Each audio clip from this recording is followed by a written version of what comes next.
Mais la France, c'est aussi des trains qui ne circulent pas toujours, même les jours de départ en vacances d'ailleurs. On en parle avec notre invité Bernard Carayon. Bonjour à vous.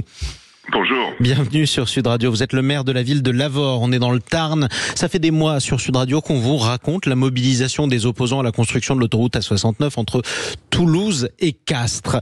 Il se trouve que depuis près d'un mois, les trains ne circulent plus entre votre ville, Bernard Carayon, celle de Lavore, dans le Tarn, et la ville de Mazamet. Au début, des zadistes étaient présents. C'était ça qui a empêché les trains de circuler. Manifestement, les zadistes sont plus là. Pourtant, il n'y a toujours pas de train. Pourquoi ?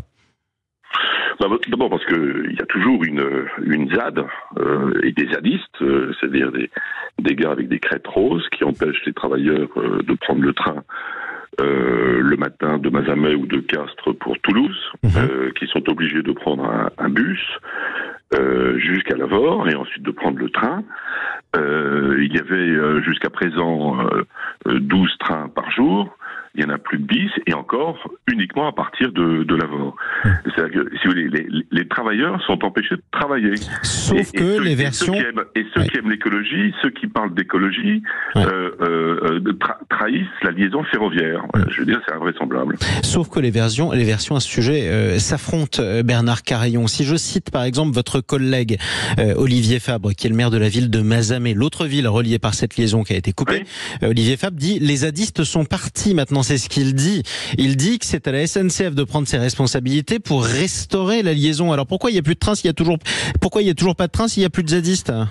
Si, il y a toujours un risque qui est pris en compte par la SNCF, mais c'est vrai que Olivier Fabre a raison, la SNCF pourrait se bouger un peu, mais il y a toujours la proximité de zadistes et la SNCF prend prétexte de cette menace pour ne pas rétablir le fonctionnement normal du service public ferroviaire. Alors, où en sont aujourd'hui les rapports entre la population du Tarn ? Tout le monde n'est pas forcément pour ou forcément contre l'autoroute d'ailleurs, et les zadistes qui sont pas forcément du Tarn, eux. Les zadistes, ils sont pas de chez nous. Il y en a pas. Ils viennent de Mulhouse, ils viennent des Pays-Bas, ils viennent de Belgique, ils viennent de... Il y a aussi quelques Tarnais dans le lot. Notre-Dame-des-Landes. Oui, il y en a 3 ou 4 qui sont des exploitants agricoles qui n'exploitent rien. Mais vous êtes pas tendre avec eux, mais ce sont aussi... Non, mais c'est la réalité. Mais non, attendez, c'est la réalité. Mais je les connais, ces gars. Je suis allé sur le terrain, j'en ai rencontré certains. La plupart d'entre eux ne sont pas du Tarn. La population tarnaise, elle est favorable à l'autoroute. Elle l'attend depuis 30 ans. Enfin, on l'a répété sur votre antenne depuis des mois et des mois. C'est un chantier qui avance. Il y a 800 personnes aujourd'hui qui travaillent. À la fin du printemps, il y en aura 1200. La traversée de l'Agout a été réalisée, je crois qu'il y a 2 jours. Moi, je suis allé sur le chantier. J'ai vu ce que c'est que le génie humain. Vous savez, on dit de ces entreprises de travaux publics que c'est des entreprises de génie. Mais au sens propre du terme, c'est du génie humain. À peu près, je crois, la moitié des ouvrages d'art ont été posés, ou vont l'être, la moitié des terrassements également. Le chantier, il avance.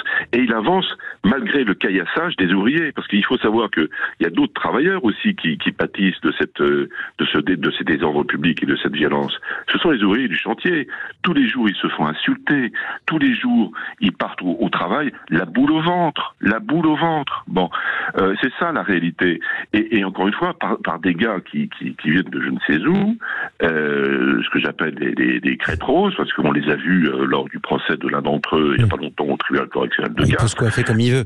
Bon, mais naturellement. Bon, mais la France du travail, la France des efforts, la France de la ruralité, la France qui croit au mérite, elle est du côté des partisans de l'autoroute. Et on continuera à faire débattre ces 2 France sur Sud Radio parce que tout le monde y a la parole. Merci beaucoup Bernard Carayon d'être intervenu ce matin sur Sud Radio. Je rappelle que vous êtes le maire de la ville de Lavore dans le Tarn. Il est 8h44. Je voudrais juste rajouter une chose.